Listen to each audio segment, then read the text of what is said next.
ঘূর্ণিঝড় রিমালের কারণে রাজধানীতে সৃষ্টি জলাবদ্ধতায় ভোগান্তিতে সাধারণ মানুষ। সে খবর জানাতে আরেক সহকর্মী শফিকুল হক আমাদের সঙ্গে যুক্ত হচ্ছেন রাজধানীর মধুবাগ থেকে। শফিক, ঘূর্ণিঝড় রিমালের প্রভাবে রাজধানীতে জনগণের ভোগান্তি কেমন দেখতে পাচ্ছেন আমাদেরকে জানাবেন।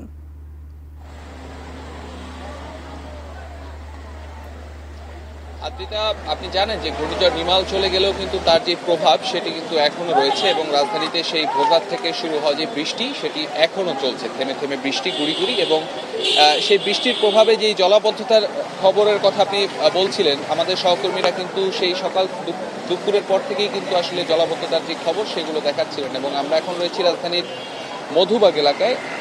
ছবিতেই হয়তো আপনি দেখতে পাবেন যে পুরো সড়কে আসলে পানিতে টইটুম্বুর অবস্থা এবং এই পথে যারা চলাচল করেন তাদের কিন্তু বেশ ভোগান্তিতে পড়তে হচ্ছে। ছবিতে হয়তো দেখে আপনি বুঝতে পারবেন যারা এই পথে যাচ্ছেন হাঁটু সমান পানি আমরা দেখতে পাচ্ছি।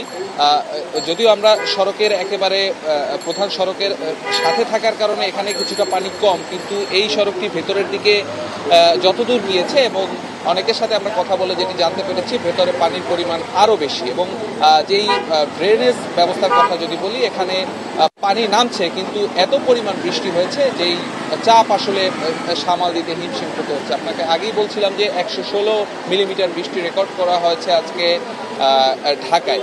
শুধু যে জলাবদ্ধতার কারণে এই ভোগান্তি হচ্ছে মানুষের সেটি কিন্তু নয়, আমরা দেখেছি বিভিন্ন সড়কে বড় বড় গাছ উপড়ে পড়ে গিয়েছে দমকা হওয়ার কারণে।